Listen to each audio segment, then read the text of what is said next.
time there was truth in journalism, where brave men and women gave voice to the voiceless. But then the corporations bought the journalist, poisoning the news that we are fed. With those tainted sources, all we ever ate was a steady diet of status quo. This hijacked narrative hid the truth of mass suffering, injustice and corruption throughout our land. Status quo, status quo, status quo, status quo. To expose this shift to oligarchy came a band of honest journalists. They left the studio and hit the streets to give the microphone back to the people. From sea to sea, the people were empowered to share their truth. Their voices no longer stifled, reclaimed their power. Join the media revolution now.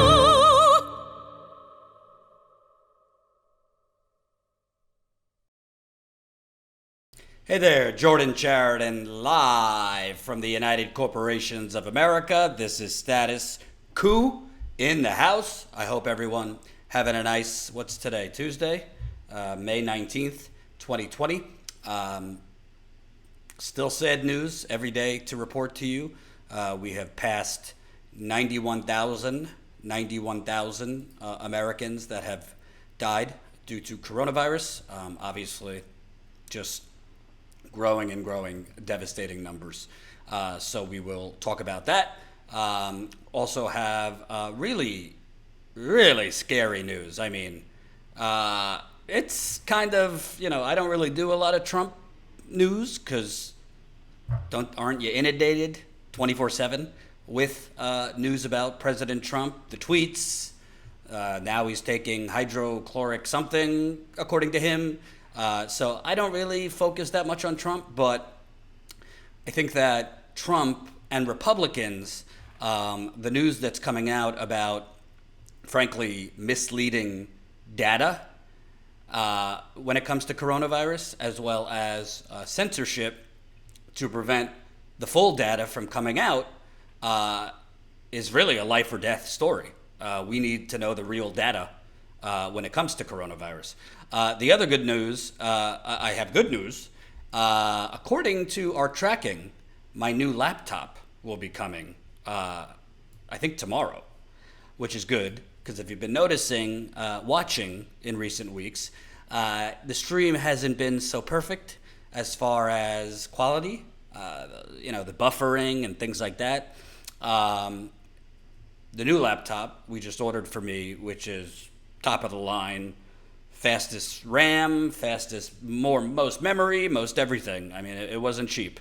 But I should be able to go live now once we get this new laptop set up.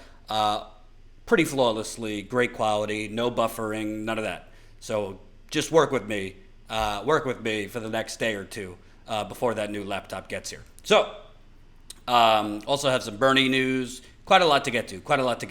Oh, I also have a candidate interview. We're going to start interviewing more candidates. I interviewed a great candidate, progressive, in Virginia today, so we're going to air that. So, you know the drill. Make sure you smash that like button. The more people that press the like button, the more people that will see the live stream. Right now, we got 130 people watching, but only 61 of you have pressed that like button. I need another however many. Everybody, press that like button. It's a thumbs up button right under the live stream. Also, if you're not on our text list, make sure to join. Text COUP to 370-370. That's COUP to 370-370. That gets you on our text list. We don't send texts every time we go live, but we've been sending texts more because YouTube tends not to notify you, or they do notify you when we're live the next day, if you're lucky. So, join our text list, doesn't cost you anything. Follow us at Status Coup on the Twitter. We're live there right now. Follow us on Twitch. We definitely want more followers on Twitch. We got to expand beyond YouTube because one day, frankly, we might not be on YouTube. So definitely, if you don't have a Twitch account, please go create a Twitch account and then follow us at twitch.tv/Status Coup and join our email list. Go to statuscoup.com, enter your email. Important for us to grow our email list and grow. And, the news just keeps getting better and better. We recently passed $102,000 on our GoFundMe. So we are now less than $8,000 away. Less than $8,000 away from our goal, which is $110,000. If we reach $110,000, we will definitely be in good shape.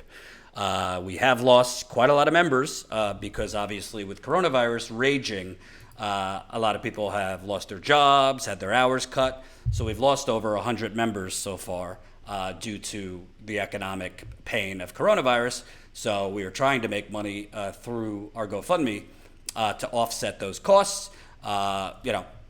We've already gone through some of the recent purchases we've made thanks to GoFundMe. So we're hoping to raise that extra less than $8,000 to go so that when the coast is clear, when we could go back in the field, we have the funds to do it. So any amount helps, even if it's $5. Jen will put the link in the super chat. And as always, this is a super chat. So feel free, drop your comments in the super chat and I will read them. So got to start with Trump and Republicans because this is a life or death matter, what I'm about to talk to you about. And that might sound kind of weird, like, what do you mean a life or death matter? We're in the midst of a global pandemic. We have 91,000 people who have died, so we've already been in a life and death matter. Correct. But how we are going to get out, how we are going to finally, what do they say, bend the curve or whatever, is if people have accurate information and data. If people know what the true numbers of positive cases are for coronavirus state to state. Now, we always tell you here at Status Coup, the government is corrupt. Don't trust the government. Certain things the government says I trust, but most, particularly from intelligence agencies, I do not. But what's really scary is if you can't trust the numbers and the information coming out from your governors and your state officials, how are you supposed to make educated decisions for yourself, for your children, on whether you should leave your home, whether you should go back to work, those kinds of things. So this came recently. Georgia's Department of Health under fire for errors in coronavirus data. The State Department of Public Health has made several errors that show larger declines in cases. Remember, there's been kind of talk and kind of these, open the economy back up. I don't know what you would call them, protesters. And yes, press the like button and also press the share button. Share this live stream. Let's get it out to more people. So the pro, like the Trump people, the Fox people, the right wingers are saying, well, liberals, stop huffing and puffing over reopening the economy. Look at Georgia. They're reopening the state and their cases are going down, which seemed odd to me because how are cases going down if the pandemic is still rapid countrywide and Georgia, frankly, was late in even shutting down the state. Georgia, the governor was opening beaches prematurely while the pandemic still had a huge amount of cases in Georgia. So it seemed kind of odd to me, well, how are cases rapidly going down as they're reopening the economy? You would think you'd see cases go up because I've been warning you and I'm not a public health expert, but other public health experts have been warning, don't just jump to reopen the economy. You have to reopen the economy slowly and safely. But these right-wingers, and some Democratic governors too, public health be damned. Life be damned. Saving lives be damned. We got to reopen the economy. Well, it now comes out, Georgia's Department of Health has been underreporting or misreporting or miscalculating the true number of coronavirus cases.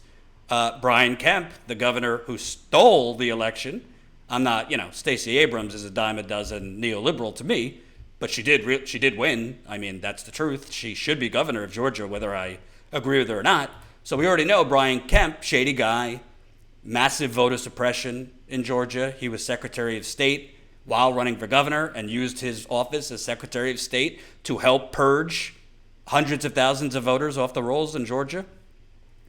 So this is from The Hill here. The Georgia Department of Public Health has apologized for a recent error in its official coronavirus data. WAB reports that a data processing error mistakenly showed a decline in the number of coronavirus cases during the weekend. The DPH had mistakenly included 231 antibody tests among the positive cases. Unlike explicitly positive test results for the virus, coronavirus antibody tests measure whether or not a patient has been exposed to the virus or has had the virus in the past. Because these test results are considered probable and were included in confirmed totals, the overall case count showed larger drops between reporting periods, reflecting a false decline in case numbers statewide. Local outlets point out that this is the second time the DPH, Department of Public Health, has made an error in their coronavirus reporting data. Last week, department officials released a graph online meant to model the coronavirus case trends, which, due to how the axes were labeled, showed misleading declines in case count. The state health department told WABE reporters via email that coronavirus test results are sent to them through the electronic laboratory reporting system in the state electronic notifiable disease surveillance system. Say that 10 times fast. Through this software, the DPH is receiving data from 127 healthcare facilities and labs. Despite the public acknowledgement from DPH officials, some are concerned the data is intentionally being manipulated to look better as a way to justify Governor Brian Kemp's decision to reopen the economy. Quote, "I have a hard time understanding how this happens without it being deliberate," State Representative Jasmine Clark, formerly a microbiologist, told the Atlanta Journal-Constitution. "Literally nowhere ever in any type of statistics would that be acceptable." A spokesperson for Kemp said the office of the governor does not have a hand in selecting what data is published. Oh, of course. Because as always, when the government gets caught, it's throw the other department under the bus. So, first of all, if you don't live in Georgia, trust me, this should be important to you. Thank you, Seth Peterson, $10 in the super chat. Appreciate it, Seth, for the continued generosity. Our first super chat of the day. And as a reminder, we are going strong on GoFundMe, so, our dubious GoFunder is back at it again. Jeff Bezos just donated $25 to the GoFundMe. I think this is the same Status Coup viewer that has donated as Baron Trump, as Empress Nancy Pelosi, as George W. Bush, as Donald Drumpf, as Chuck Schumer. So keep it coming. I don't care if you call yourself Lucifer. Just keep that money coming, Jeff. Thank you for the $25, Jeff Bezos. For those of you that don't get the joke, it's not really Jeff Bezos. It's a viewer just creating names. Thank you. Couple bucks till $102,102. So, let me explain why this should be important to you. As Jen and I have reported for Status Coup, I reported it while at the Young Turks, governments all the time, state governments, local governments, basically manipulate data for various purposes. And they already manipulate data, as I have discovered over years. Jen has helped me report this when it comes to water. Remember that story we broke in 2018 that the Michigan Department of Environmental Quality was basically cooking the data in Flint. They were going into residents' homes. They were flushing their water lines right before testing to get a lower lead number so that the governor, Rick Snyder at the time, could, voila, Flint's lead levels are meeting EPA regulations. Mission accomplished in Flint. The water's fine. We're shutting down these water stations. Poor black, poor white people, you're on your own. That was with manipulated data that we broke by going around the country, by going around Flint all summer and some of the fall and knocking on doors. That's how we found it out. Speaking of, Jen and I are talking right now about just saying to hell with it. We're going to release our documentary, Flushing Flint. So stay tuned for that. It's already been made available for members, I think last year. We're going to release it for everybody, and we're talking about and in the planning stages of when to do that. It will be soon. So we already have evidence, and it's not just Michigan. They've done this in Philadelphia. They've done this in Wisconsin. Water departments all over the country have manipulated data, which when you're manipulating water data, you're jeopardizing people's public health. You're jeopardizing people's public health by giving them a false sense of security. I've met people that it showed up no lead in their water because the test was manipulated, and now they're very sick. Cancer sick. Who knows how much lead was in their water because it was tested the wrong way. So why I bring this up is we already know state governments and city governments are willing to cook the books. But during a deadly pandemic, I would like to think that Republican governors, or Democratic governors, but in this case Republican governors, would not cook the data to help them save face from originally very high case count. Remember, Brian Kemp in Georgia didn't shut down the state when he should have. He delayed. Even as the cases were skyrocketing, he allowed beaches to open. You'd have to be a really sick, evil, twisted mother. Boop! Trying not to get demonetized. We'll see how long that lasts. You'd have to be sick to knowingly have your health department, and spare me, the governor doesn't have anything to do with what the health department is doing. Of course, the health department carries out what the governor wants. So, okay, benefit of the doubt, could this be an error that showed a declining case count of COVID in Georgia? Well, then I looked the state, across the border, across the Georgia border. Let's go to Florida.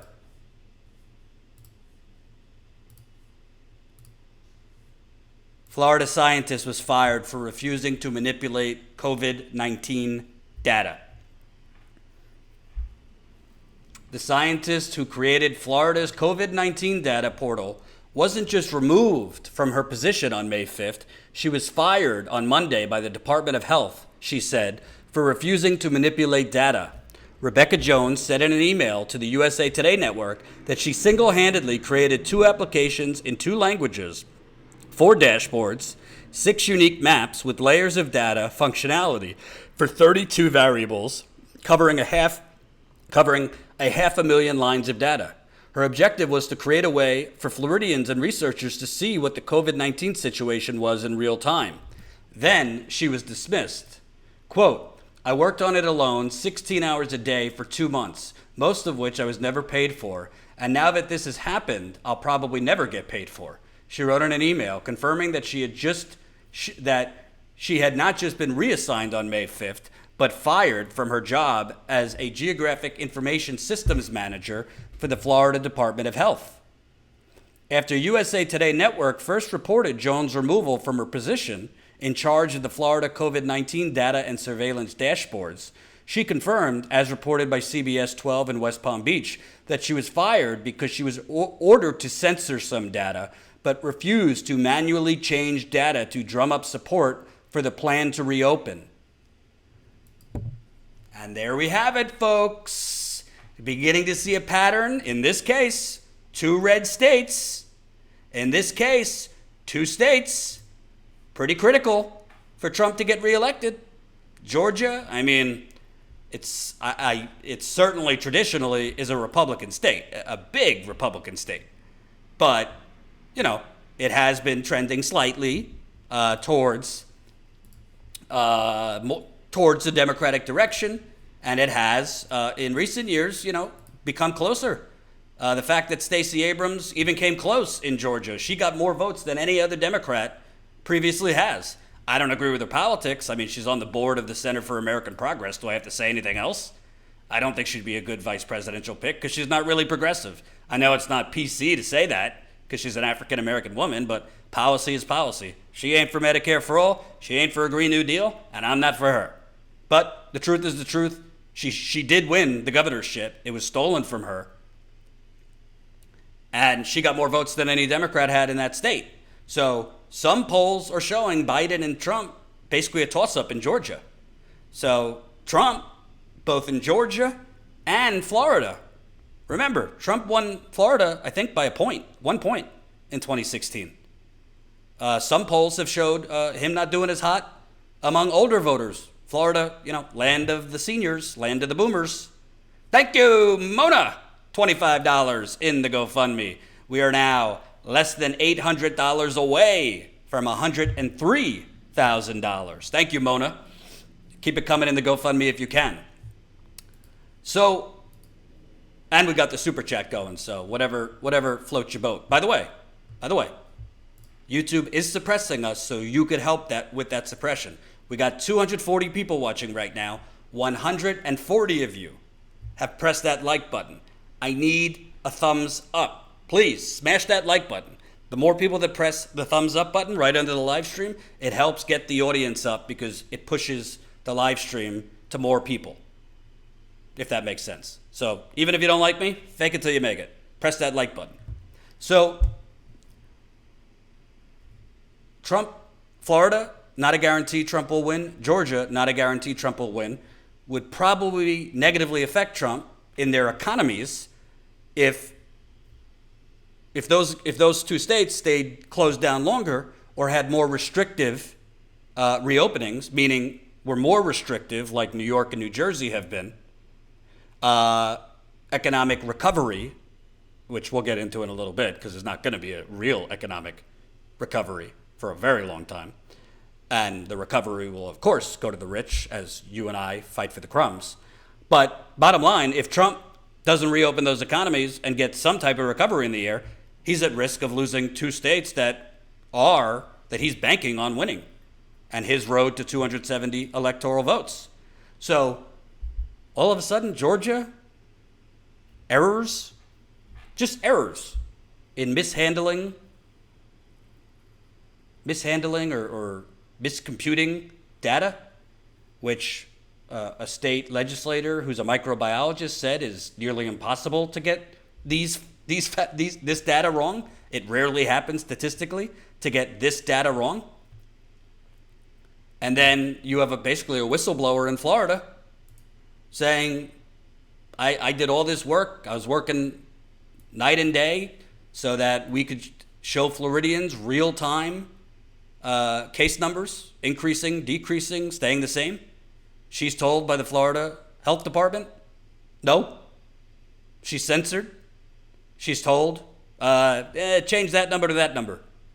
Manually change data to drum up support, she put it. She's demoted and now fired. All of this comes as Trump today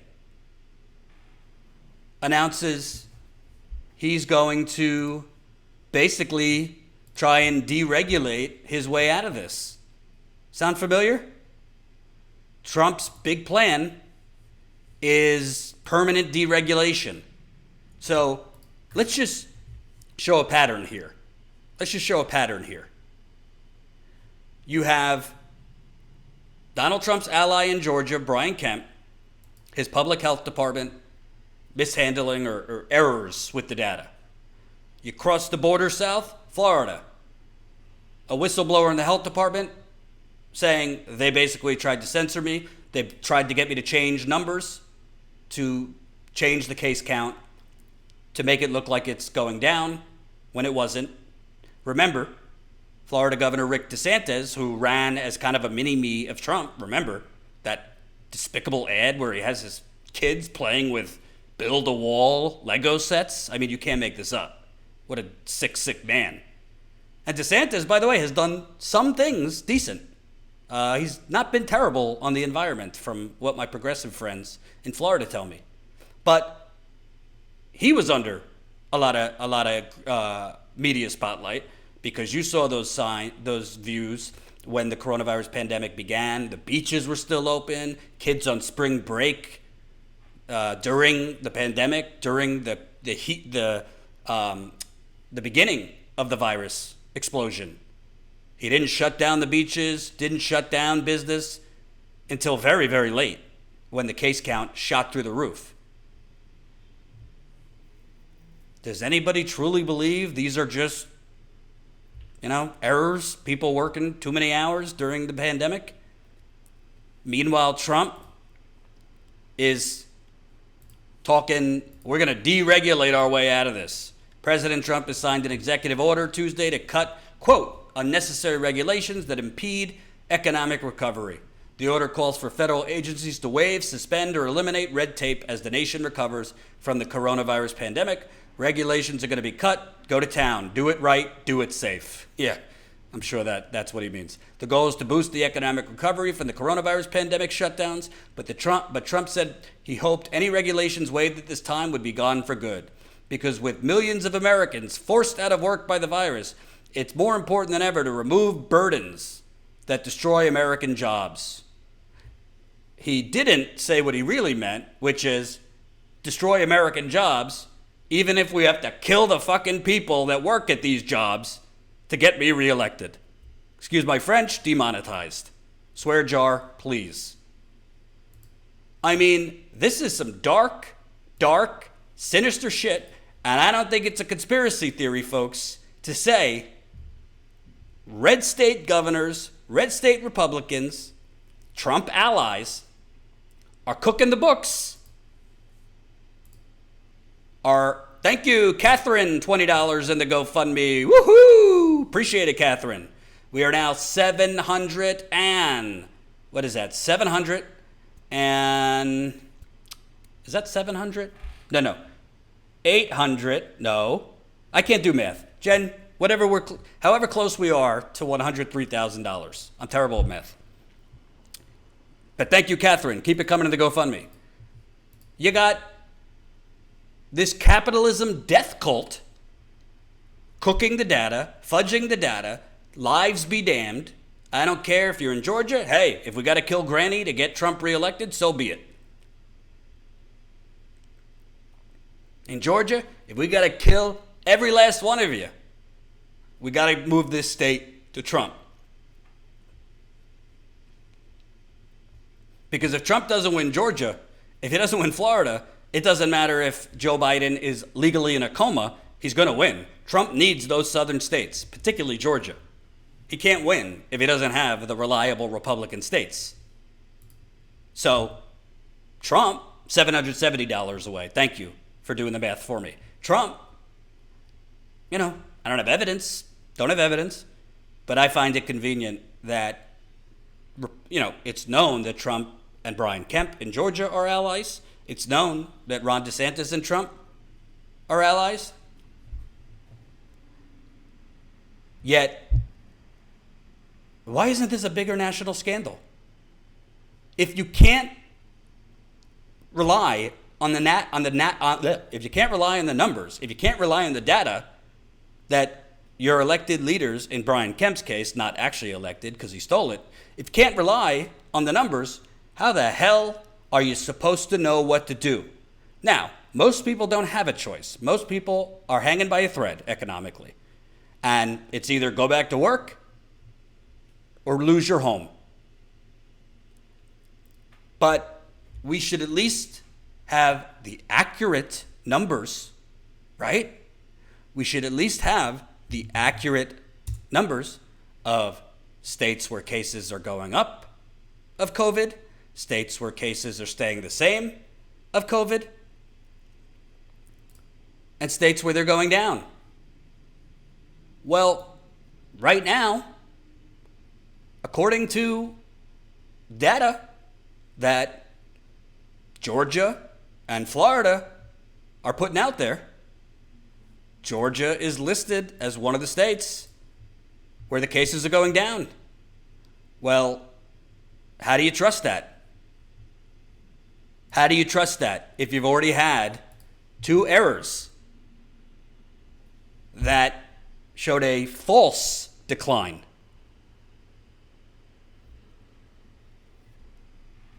Florida says cases are mostly the same. Well, if you have a whistleblower, I mean, she's a young woman. I don't know why she would lie. I don't know what reason she would have to lie. If she says they were trying to get me to cook the data, how do we know they're not cooking the data now? How do we know that Florida should be, is really in this case, cases increasing? And by the way, call me conspiratorial, how do we know that other states aren't doing this with Republican governors? How do we know Texas says numbers are increasing? How do we know they're not increasing more than they're telling us? We already know. Remember, politicians lie, even if it means they're going to risk people's lives. Not just Republicans. I mean, this is sinister shit.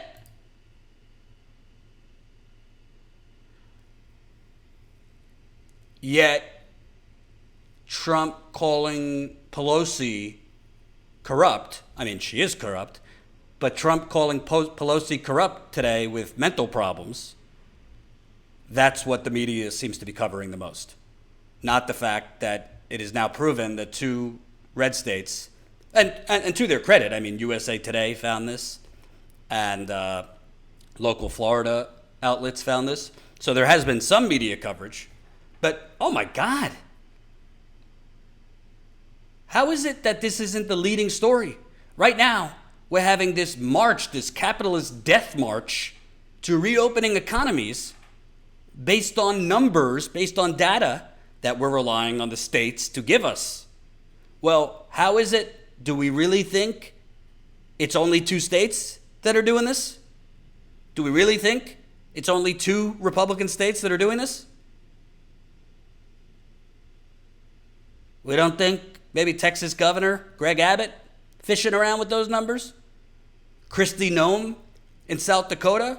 You know, Kristi Noem, so brave trying to get the Cheyenne River Sioux tribe to shut down its coronavirus checkpoint. The checkpoint that they have on their road, I interviewed Chairman Frazier about it, to make sure that people don't drive through and come on their reservation who have coronavirus. She's trying to get them to shut down their checkpoint. She's another batshit Republican. How do we know she's not cooking the numbers? And I'm not just trying to entertain you. This would be important for you to know, wherever you live, whether you're watching in Georgia, Florida, Arizona, Michigan, Wisconsin. We've already seen that a deadly pandemic, like everything else in the United Corporations of America, has been politicized, mainly because our media contributes to the politicization of everything. So this has now become a culture war. You have these Trump right-wing fanatics out there with no masks, not socially distancing, screaming, "Don't tread on me. I have the right to go kill myself by not wearing a mask. I have a right to pack myself like sardines next to people not wearing a mask. Don't tread on me as I kill myself during a deadly pandemic."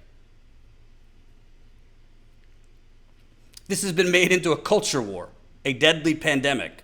And by the way, I got news for you folks.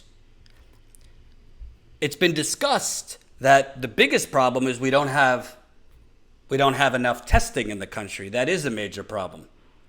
But that problem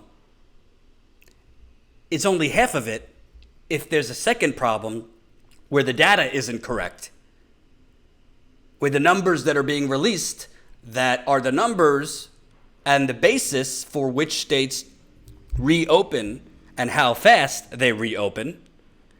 If we don't have enough testing and there's false data going out, I got news for you. We're going to be back to where we started.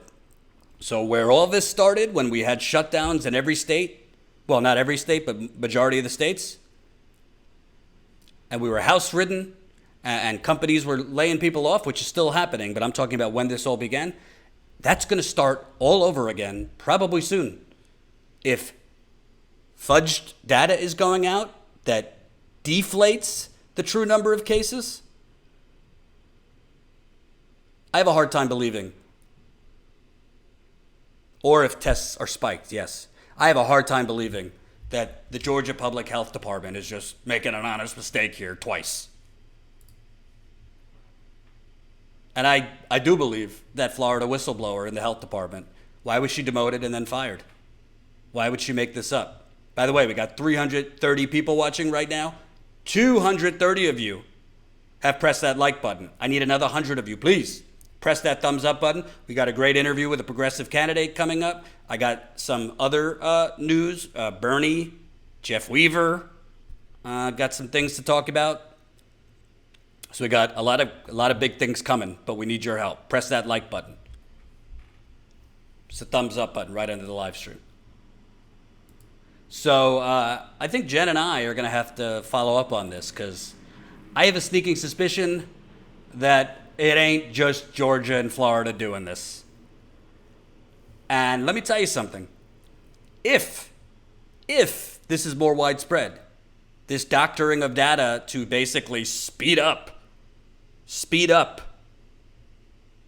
the reopening of these economies, which again, I'll keep saying, it doesn't mean anything. You could reopen until you're blue in the face. Hey, if you don't have enough customers to meet overhead at restaurants, bars, retail, if you don't have enough customers with money in their pocket or who feel safe to go out, then you're just going to have a bunch of stuff that's open with no customers, and you can't really have commerce or an economy with no money changing hands.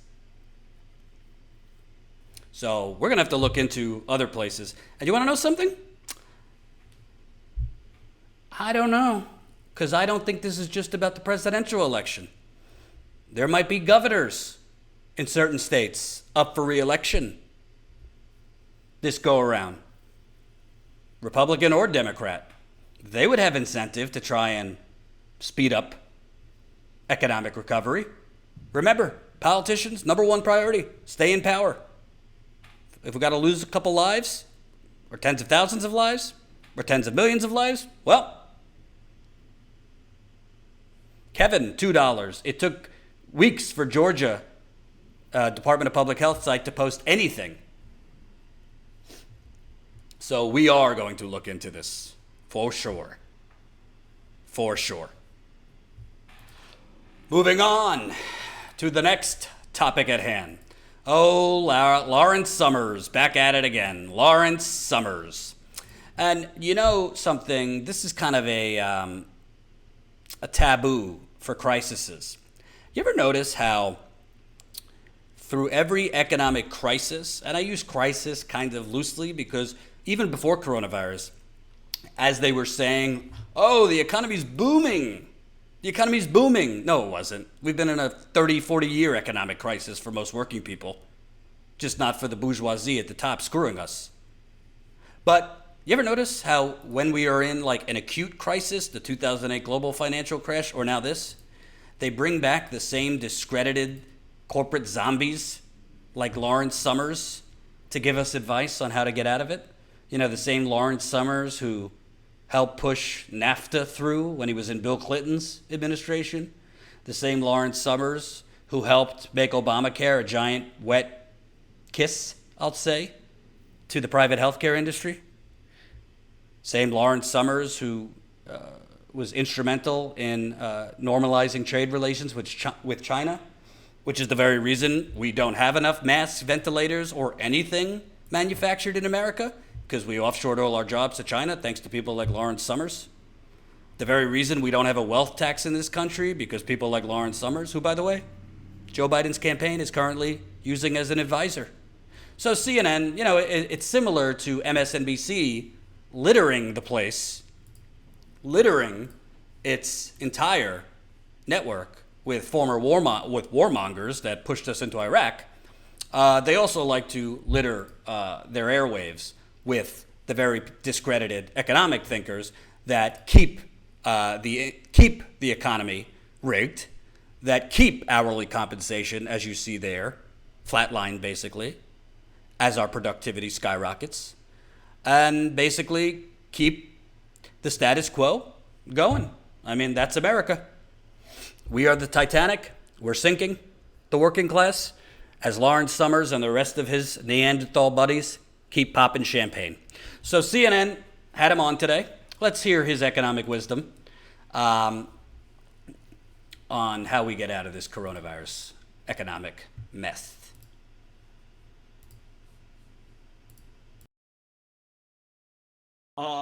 Whether that's what's troubling is an invitation to a catastrophic second wave. And and making people feel perhaps even more afraid to participate in the economy. When you hear this report, look, you're someone who can tell us whether this is normal or not. This report that found the Treasury has spent very little of the $500 billion allocated for businesses and state and local governments. Is that troubling to you? Is that normal at this point in time? Does this raise concerns? Part troubling, part less worrisome to me.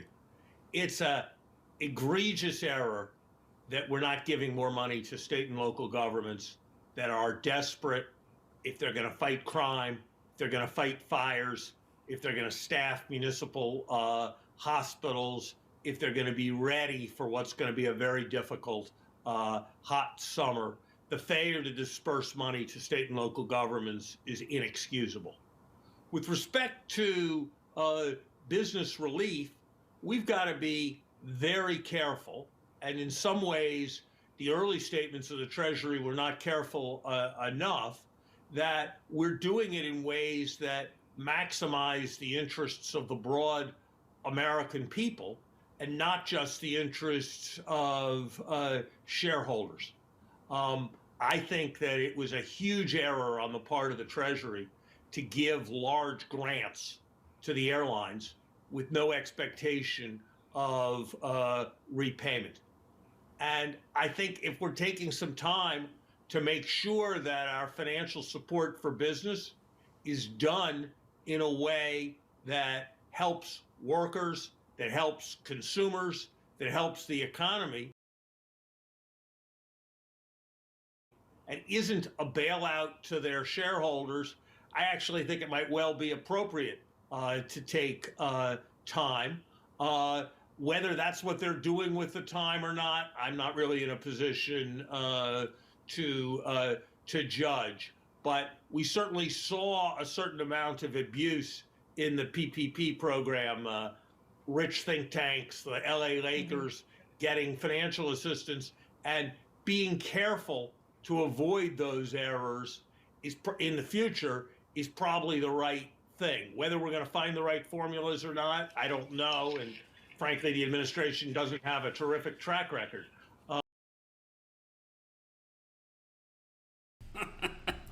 That might be the funniest thing I've ever seen, and the most hypocrisy I've ever seen. Lawrence Summers, by the way, I mean, Trump's administration is very corrupt.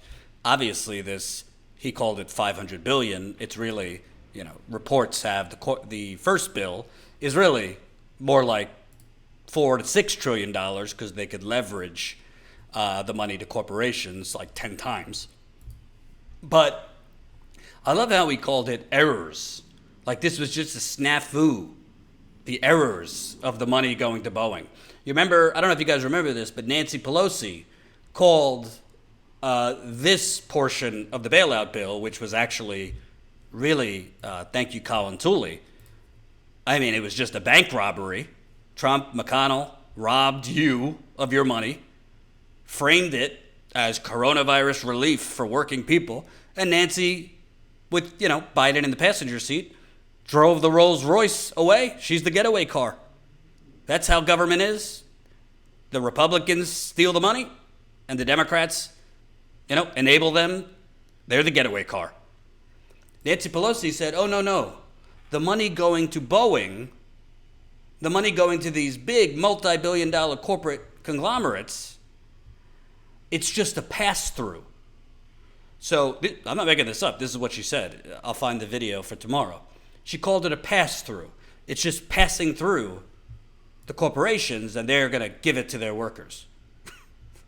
Well, go ask Boeing employees. Boeing just laid off employees. A lot of these companies that got free money from the government, as you're losing your jobs and you're losing your retirements and you're just struggling to figure out how you're going to keep the roof over your head and pay the other bills, they're laying off employees now. Boeing has, and so have other corporations that got this money. And Nancy Pelosi knew that was going to happen. Chuck Schumer knew that was going to happen. Lawrence Summers knew that was going to happen. It's not an error, as Lawrence Summers called it. Quite the opposite. This is business as usual. What's amazing about this is Lawrence Summers, who's criticizing Trump and his administration for just diverting money to their donors and big corporations with no strings attached, he's the very person that told Obama to do that. He told him to do it with Obamacare, water down the legislation for healthcare companies. And when it came to the stimulus package, they gave all sorts of goodies to corporations that didn't need it. The 2009 stimulus bill. All sorts of goodies to corporations who did not need it. Yet CNN has Lawrence Summers on to pontificate on how we help the vast working class. You know how you help the working class, Lawrence Summers? By not selling their jobs to China, Mexico, and other countries, by not having NAFTA, by not pushing TPP, by not creating normal trade relations with China. I mean, just listen to Andrew Cuomo for a second. This just gives me a tickle. Listen to Andrew Cuomo in the beginning of this crisis talk about the lack of masks and PPE equipment. China is remarkably the repository for all of these orders, ventilators, PPE, it all goes back to China, which long term, we have to figure out why we wound up in this situation where we don't have the manufacturing capacity in this country. I understand supply chain issues, I understand the cost of manufacturing, but there's a public health reason, as we've all learned the hard way, why we need the capacity in this country to do this. But anyway, it all comes back to China. So New York has been shopping in China. We're not really China experts here. International relations is not what we do on a daily basis. I've been to China before. When I was HUD Secretary, I did a trade mission with China. So I have a basic understanding, but we went to the Asia Society to help us navigate China.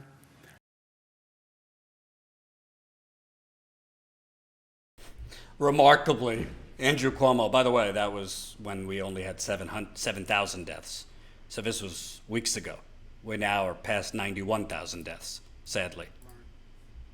Remarkably, just how is it that China is the epicenter for masks and ventilators? How did this happen? By the way, Lawrence Summers must be watching. He just donated. Larry Summers, $10 in the GoFundMe. Thank you, Larry, for taking the constructive criticism from me and then donating to the cause. Appreciate it, Larry. And Lawrence Johnson, $10 in the GoFundMe. We are now $750 away from $103,000 raised. Keep it coming in the GoFundMe if you can. And keep pressing the like button. 340 people watching. 285 of you have pressed that like button. I need another 75 of you. Please, please, please press the thumbs up button. So basically, CNN, Larry Summers should be as disgraced on economic policy as Bill Kristol, David Frum, and all of these neocon warmongers are on war. David Frum should not be ever invited on cable news. Neither should Bill Kristol. And Lawrence Summers should not be given a platform because Lawrence Summers is corrupt. Because Lawrence Summers is one of the architects. And Joe Biden, by the way, has him as an advisor to his campaign, is one of the architects of the controlled demolition of the middle class by the United Corporations of America, right behind me. Those ghost towns in Ohio, Michigan, Wisconsin, Pennsylvania, Illinois, keep going. Boarded up storefronts, closed down plants, closed down youth centers, closed down YMCAs. I've seen it all, folks. When I was at the Young Turks, I did a disappearing middle class tour. Would like to do another one for Status Coup. Hint, hint, GoFundMe. Hint, hint, GoFundMe. But all of it's not just Larry Summers, but his policies certainly took a machete to the American manufacturing. And now Joe Biden, forget the task force. I explained to you yesterday why the task force are even more of a joke. Wall Street donors to Joe Biden are laughing at us. Task forces, give me a break. But Lawrence Summers, the American prospect, explained it. Summers, as Clinton's Treasury Secretary, promoted the financial deregulation that crashed the economy. Then, after the collapse, he made sure that the banks got rescued while allowing homeowners to be thrown under the bus. As head of Obama's National Economic Council, he lowballed the need for a stimulus. He was part of the crew that pivoted too soon to austerity in early 2010. Summers was also the prime Clinton official responsible for the pressure on Mikhail Gorbachev to abruptly privatize state assets, leading directly to their appropriation by corrupt oligarchs. Summers' modus operandi is both to deny what he did or argued for and claim that in any case he has now revised his views. In emails and personal conversations with me, Summers makes himself sound like the second coming of John Maynard Keynes. I mean, it's just unbelievable, the people that have status in this country and get invited onto cable news and get to write columns in the New York Times.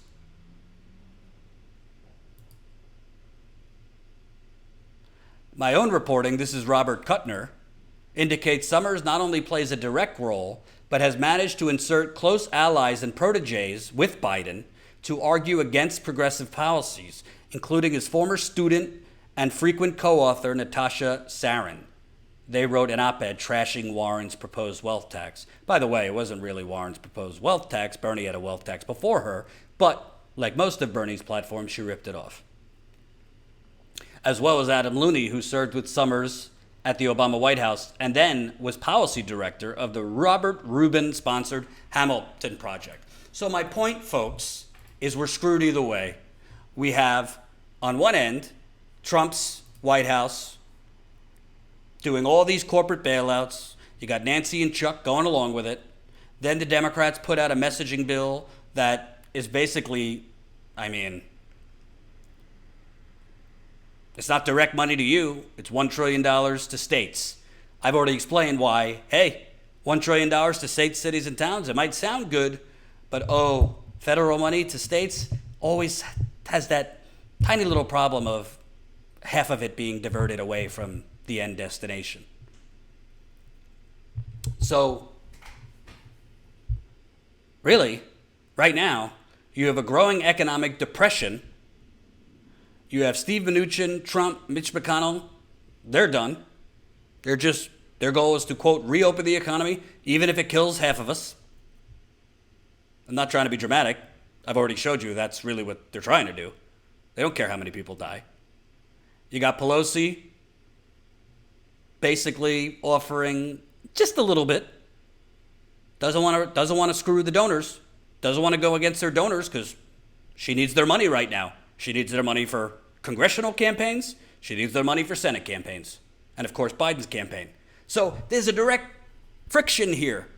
Nancy Pelosi won't go bold because she doesn't want to rock the boat with donors because they still think in terms of big money. They still think we could only win through big money, even though Hillary Clinton outraised Trump 2-1. She didn't win.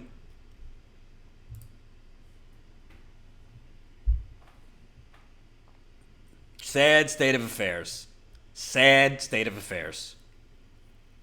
Louise Brooks brings up a good point. Ann Summers was a buddy of Jeffrey Epstein and has never had to really explain that. Was a buddy of Jeffrey Epstein. Certainly was. So, basically, the only thing that's actually going to get actual relief is progressive organizing.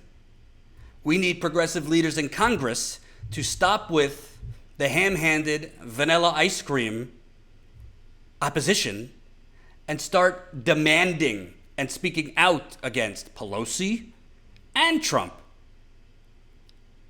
Right now, all we have is Pramila Jayapal, who voted no on that Democrat Heroes Act, which is like a Band-Aid to a gunshot wound. And the economic crisis is the gunshot wound. But we don't have progressives organizing. We don't have Bernie organizing his massive email list for rent strikes.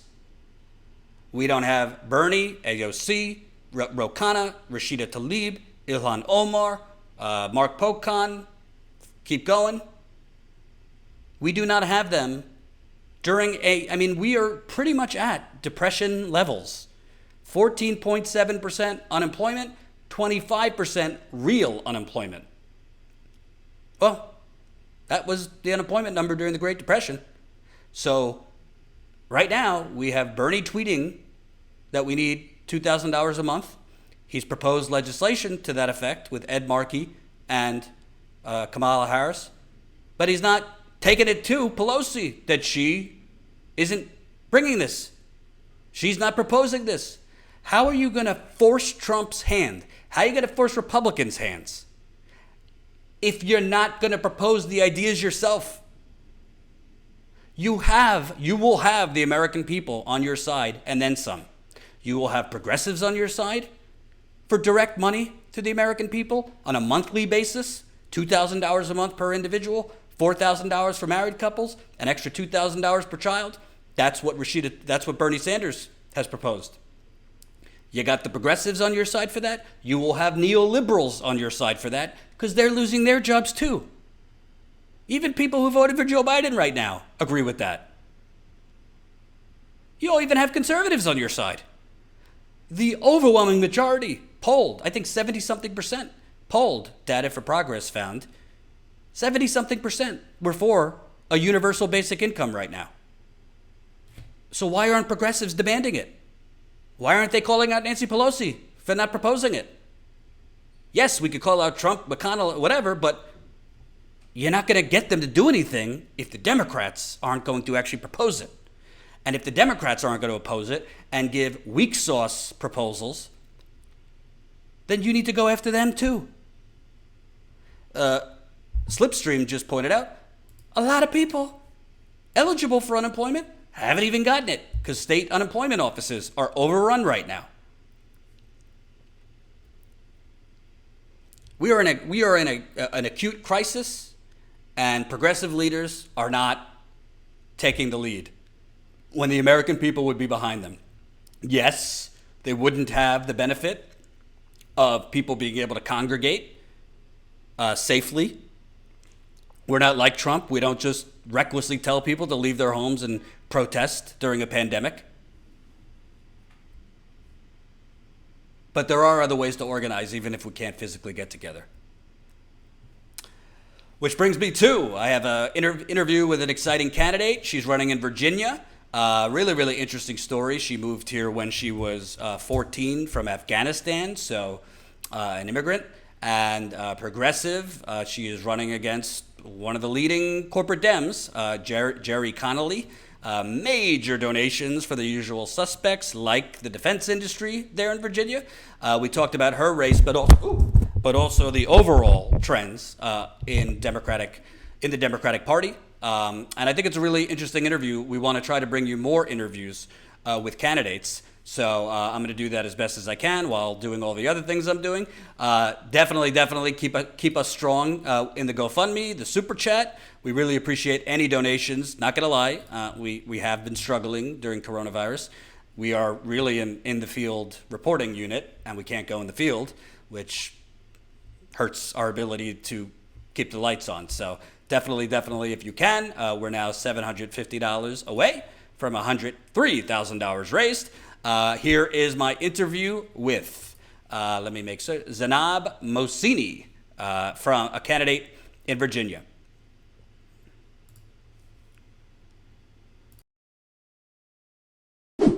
Hey, it's Jordan. Delighted to be joined by Zanab Mohseni. You are a candidate in Virginia's 11th district against longtime Congressman Jerry Connolly. I thought it would be interesting trying to interview as many progressive candidates as I can. And Virginia stands out to me. I've reported there in recent years, particularly on environmental issues. But I think nationally, in terms of the Democratic Party, for a long time, they've kind of been going more towards the Virginia way. We saw in the primary again with Bernie and Biden. Virginia is basically suburbs. There's not a ton of major cities, and the Democratic Party seems to be going towards that higher income, suburban, managerial class, shall we say, voter. And you're running in a district that, correct me if I'm wrong, has some of the highest incomes in the country, but really high inequality as well. So I wanted to ask you, we'll talk about your race in a second, but do you think Virginia and what you're seeing in Virginia is representative of, kind of what the Democratic Party has been, kind of moving astray away from the working class and more towards catering to, people doing fairly well already? Yeah, I agree. I think that Virginia is being moving kind of like aligned with the Democratic Party in general, moving away from the working class. And I think that part of the reason why I identify as a Democrat is my values. Like, to me, a Democratic Party is the party of the people, party of the working class. And I think that unfortunately, we're seeing that the working class are being left behind. I think that similarly with other marginalized identities, the Democratic Party stands on the back of working class people and people of color.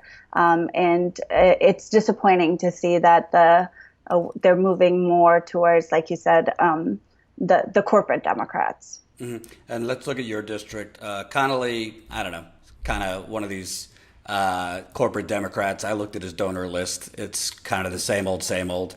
Obviously, Virginia has a lot of defense contractors and things like that being right outside D.C., but he's been in there for a while. He's kind of part of that chummy Democratic leadership. What is he doing for the working class of Virginia, and what would you be doing differently? Okay, so I think that I agree with you that there's this narrative that Virginia is especially Northern Virginia, the district that I'm running in is affluent, and it's true. There are a lot of people who are very wealthy, but there are a lot of working class people within this district who are not being represented by somebody like Jerry Connolly. And he is, like you said, he is a centrist Democrat. He is his donors are people who are in the defense contracting industry. He has personal investment in the defense contracting industry. He is a pro-business Democrat, and I think that pro-business doesn't mean pro-worker. And being from a working class background, being a person who's worked these retail jobs, these food service jobs, been on food stamps and government assistance, I think that there needs to be representation of working class people in our politics in general, but especially when it comes to the federal level. And I was a canvasser the last two election cycles, and I think that there's so many people in this district who feel such a desire for change, such a need for progressive policies like Medicare for all, for progressive policies like free public colleges and universities, and those don't exist, and there's not a lot of push from the leadership to advocate for those policies. And 100%. I come from a social justice background. I come from a activist background, and I think we need more people who have lived experiences of these issues and how they impact people's daily lives to be present at the table and advocate boldly and proudly for these issues. And I also think you're interesting. You, I think, came here when you were 13 or 14 years old to Oregon. You were born in Afghanistan?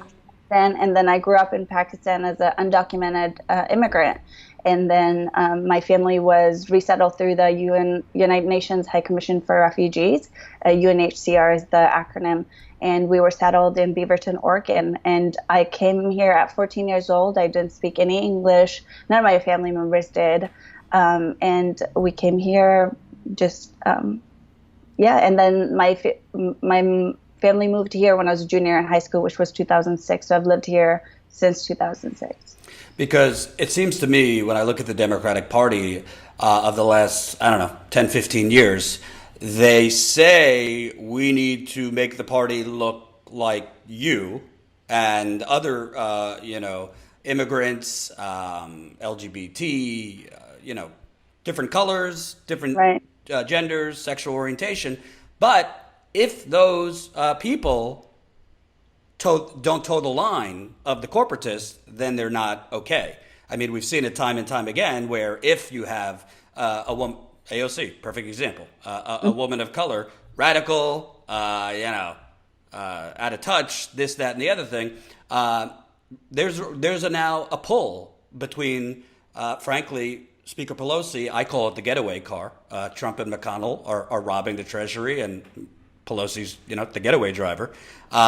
If you were elected, how do you view that push and pull? Because right now, there's been criticism of some of the progressive leaders for kind of, voting yes on a lot of these bills that ultimately are kind of giving working class people crumbs. Right. I think that there is a lot of pressure. I think that when you work within a system, I think it's a very hard line to toe. How do you work against a system within that system? I think that we as progressives have to be very careful about not, like you said, toeing the line, is how there is criticism from both sides. I think that centrists don't like progressives because they're too bold.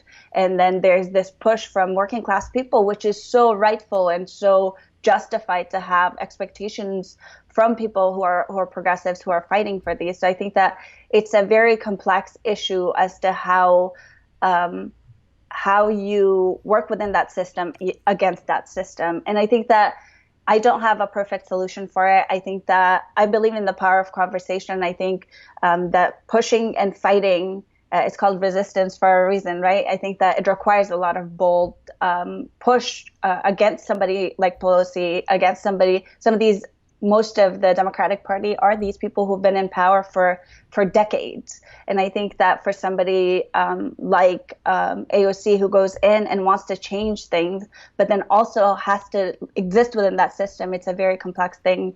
And I was reading one of her Instagram comments about how she walks in into the chamber, and then they're like, if you don't vote this way on this particular bill, it could ruin lives. And that's an immense responsibility to go into. I think you could be thoughtful, you could bring in perspectives from your lived experiences, from your interactions with people, but it's a very complex issue. And I think that that's why we need more progressives, more younger people, more diversity of not just identities, but perspectives in our party to be able to continue and, work for the people, which Democratic Party in my thought of before getting into politics was, this is the party of the people. Mm-hmm. And do you think, one of my criticisms of Bernie, who I still like, people are mad at me for not calling him a sellout.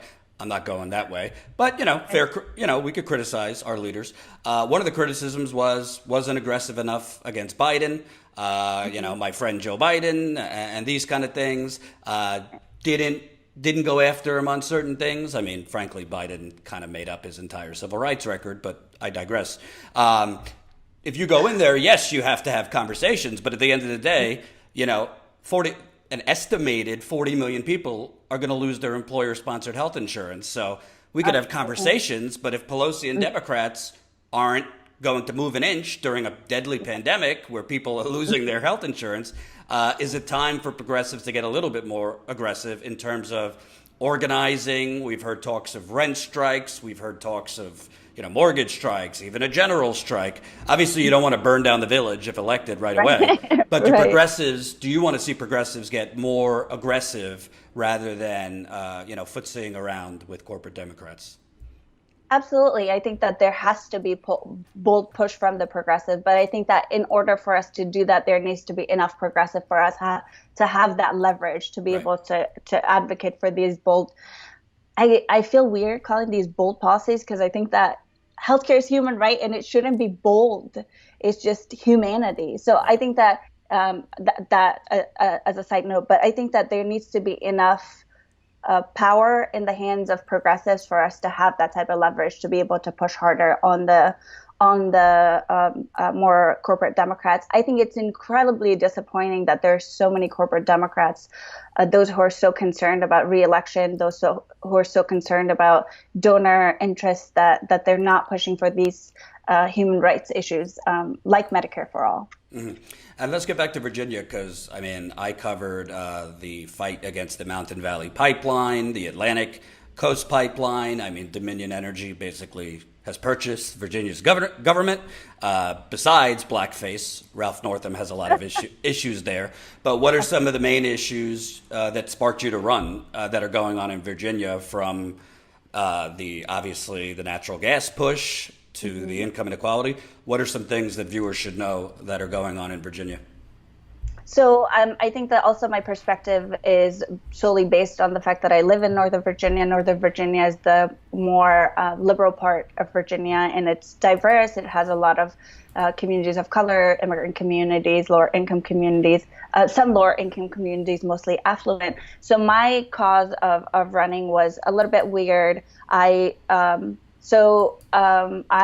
decided to run after 2016, not because of Trump, because I think there's such a lack of outreach into a lot of these, from the Democratic Party, into a lot of these communities where they could gain a lot of support from.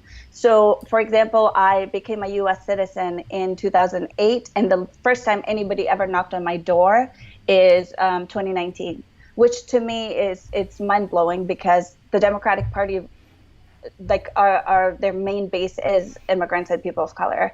And then you see this lack of representation and lack of diversity of perspective and gender and all these other identities, even at the local level. It's the local Democratic Party is made up of older white people who are more affluent, middle to upper middle class. And when I bring up these issues into these committees, and this has happened to me recently when I've gone to introduce myself as a candidate, it's just like, why do you think we're not being represented by Connolly? And it's just like there's this disconnect between these whole community of people who exist who are not being represented, but people in the committees feel like because their needs are being met, because they're getting to see their representative in their local committees, that everybody's being represented. So I think that there's this disconnect.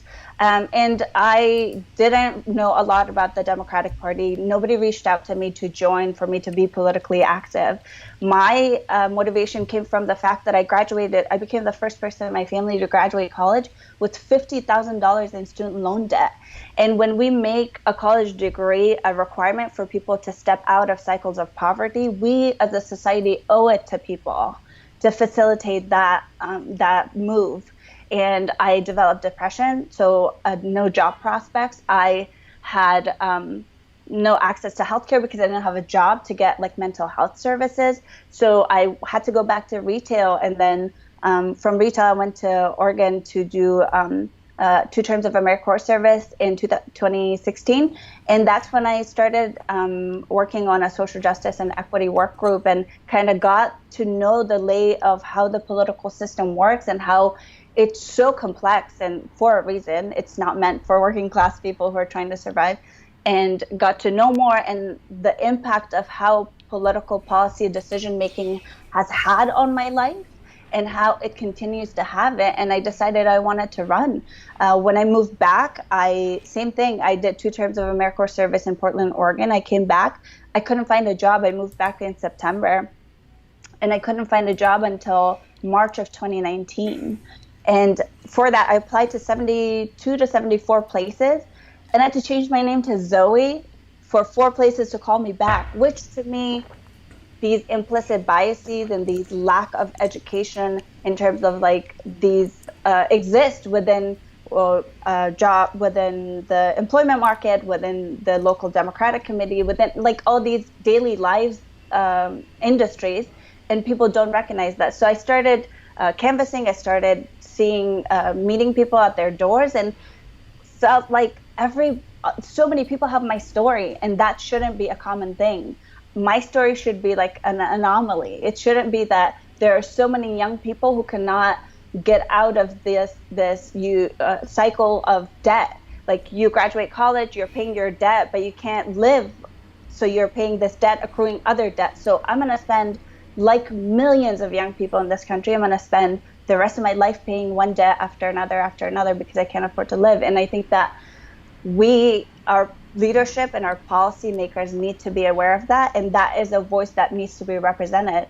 And it mostly impacts working class people, lower income people, people of color. It's not rich people whose kids are accruing all these debts. So that's part of the reason why it motivated me. And then I think just my background of like my family was displaced from Afghanistan because of U.S. intervention in foreign countries. So like U.S. foreign policy, U.S. Domestic policy has had such an impact on my life. But because there was no outreach from the Democratic Party, who my values align with, I didn't know. I didn't know how else to get involved, and I've gotten involved, and I decided to run, and here I am. And could we? That was my next question. So next year is 20 years in Afghanistan. Right. Washington Post a couple months ago did this widespread piece basically about we spent anywhere between $1 trillion to $2 trillion in Afghanistan, and people, I mean, basically it was like just a slush fund to nowhere. I mean, right. Generals were being told you have to spend this money, this amount of money every day. Right. They said, I can't spend that amount of money every day. We'll do it. And just pretty much the whole story showed that I think at a certain point, even the government lost sight of why are we even still there. Can you kind of talk about and expand upon what our, frankly, occupation of Afghanistan has done and how it has harmed a lot of people in Afghanistan? Yeah, so I think that because I'm not in Afghanistan, like living there, so I think that these are just personal opinions of mine based on what I read in the news and consume media and hear anecdotal stories. I think that the occupation or the war in Afghanistan, we spent $2 trillion going in. Nobody knew what they were doing. And I think that when in my head, I think that a lot of the people went in and they were like, we're going to go catch the Taliban and then we're going to finish them and then come back, when it's so much more complex than that. Afghanistan has a history of foreign intervention for a really long time. I think there needs to be representation of people. And if we're trying to spend this huge price ticket, like of $2 trillion in a country, I think it should show for something. So including leadership and of working class people. And I think that corruption is not unique to one political system. There are a lot of corrupt leaders in Afghanistan as well. And I think that what the U.S. Should have done is to instead of investing in these or following the guidelines of these leaders who are more invested in their own personal gains than they are in the rebuilding of the country, maybe involve more minorities, more women, involve more just like people who are going through poverty because of this war. So I think that there's this idea that an enemy who's Afghan looks a certain way and we're going to go find them. And then when it's so much more complex. And I think that U.S. has had a history of going into countries thinking a certain way, but then not just exploring other options, other ways to help the people to stabilize the country, stabilize the economy. In terms of so I belong to two minority groups. I'm a Shia Afghan and I'm a Hazara Afghan. So we're a religious and an ethnic minority. I think that it has been helpful for the Shia Hazara community because we're also within the Afghan history are an ethnic and religious minority who's been discriminated against systematically a lot. So I think that a lot of people have had the opportunity to come to the city and be able to pursue education and more economic opportunities. But there was recently, last week, an attack that was specifically targeting Hazara Shia minorities. So I think that there is pros and cons of how the U.S. involvement has changed. And that could be also attributed to the upcoming technology. I think internet become very popular within the last 2 decades, and people have access to that. And then so there's this sort of for lack of a better term, like migration of people who were mainly in the villages and outskirts of not like outside the city are moving into the city to better their lives or seek economic opportunities, but also are being attacked because of their minority identities and they're seeing like this progress of sorts, but also the tactic of oppression has changed a little bit more for them. And I mean, specific to your race, it's not like Jerry Connolly, taking money from all these defense contractors, is leading the charge to get the U.S. out of Afghanistan. So I think that's another point of differential. Where could people find out more about your campaign? Obviously, it's tough to campaign during a pandemic. So do you need volunteers? What do you need, and how can people support you? Absolutely. So we are a grassroots campaign. We have pledged not to take money from corporations and be a true grassroots people's representative. So you can find out more about my campaign at zainabmohsini.com. If you want to Google me, I'm the challenger in Virginia's District 11. We donate to us. Our campaign runs on grassroots individual donors. We need volunteers. We're doing digital outreach to community members to get voters to do their mail-in ballot because we want to protect people's voting rights, but also their public health safety. So please, I'm on Twitter at zainabmohsini.com, on Facebook and Instagram. So please let us know if there are any policy platform points that are important to you and we're not highlighting and it needs attention. We would love to include that. We want to be a collaborative, community-based campaign, so any input from the community is welcome. And when's the primary? June 23rd. Okay. So please get your mail-in ballots. Yes. Okay. Thank you, Zainab. Stay in touch, and we'll follow up. Sounds great. Thank you so much, Jordan. Have a great day. You too. Hope you enjoyed that last video. Hop on over to statuscoup.com where you can sign up for our email list and become a member for as low as $5 to $10 a month. Membership is how we grow. That's statuscoup.com/join. And remember, join our email list so we can grow the revolution with you. That was Zainab Mohsini. She's running in Virginia's 11th district against Jerry Connolly. Jerry Connolly is one of these corporate Democrats, been in Pelosi's circle for, I think he's been in there for a decade.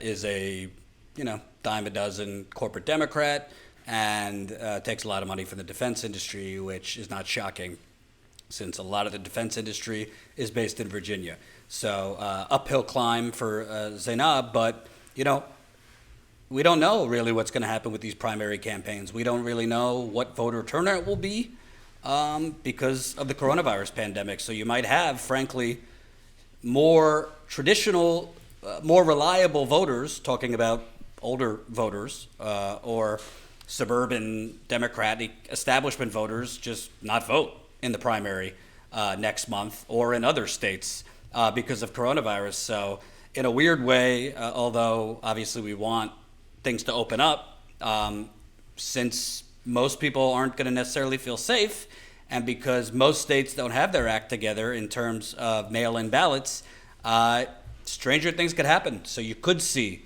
more progressive victories. And I know a lot of people right now are angry and discouraged. Some are, taking it out on Bernie. Some are taking it out on AOC. Some are taking it out on me. Yes, we are going to post that interview as a separate. But to me, I say, I'm not policing people, be angry at whoever you want. But I say, channel your anger into action and local candidates. I've interviewed several candidates in the last recent weeks. Zainab, Paula Jean. I'm interviewing another one tomorrow. Going to try to interview as many as we can. One of my ideas, which probably will involve Jen too, is turning our Sunday marathons, because we do Sunday shows too here at Status Coup, mostly to raise money in the GoFundMe. Hint, hint. Been kind of rough sleddings today, to tell you the truth. Not that many donations, but you win some and you lose some. Feel free to drop in a couple bucks if you can.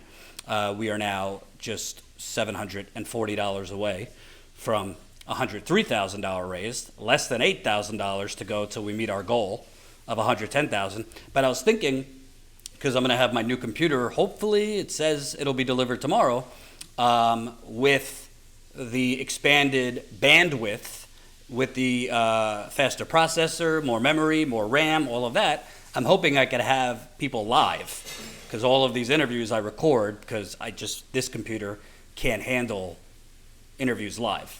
It just doesn't have enough whatever. So I'm hoping if that goes off well with having people live, then we could have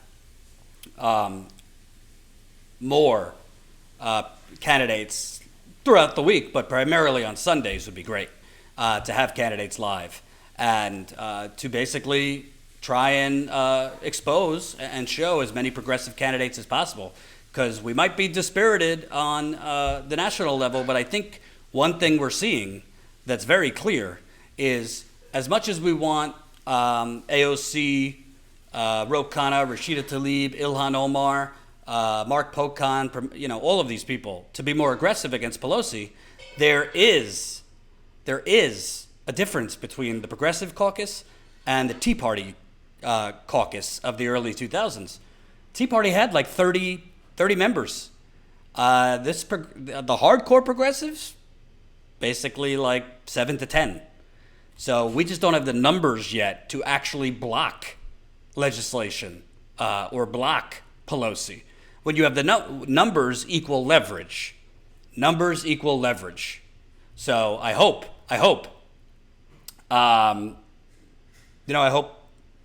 more people become active in these campaigns, whether it's volunteering, volunteering, donating, whatever you want to do, whichever candidate inspires you, but we'll try our best to interview as many of them as possible. If you can, support Status Coup. We definitely need to raise more money. It's been tough sleddings right now. Obviously, tough times for everybody. So if you can't donate, we totally get it. If you can, we appreciate it. And definitely share our content. We are experiencing a serious problem with YouTube when it comes to just people not really even seeing our videos in their feeds. I've already gone through this so many times, but YouTube's algorithm is not exactly an equal opportunity for all channels. They pump corporate channels into everybody's feeds. We hear from our subscribers all the time that they don't know when we're live. They don't even see our videos. So definitely when you watch a video, take the step to press the share button, share it on your Facebook, your Twitter, all platforms you have, share it. And that's it. I will see you tomorrow. And, obviously you can donate to the GoFundMe whenever you want. Also, you can become a member whatever you want. Statuscoup.com/join. Join us for 16 cents a day. Have a good day. Bye-bye.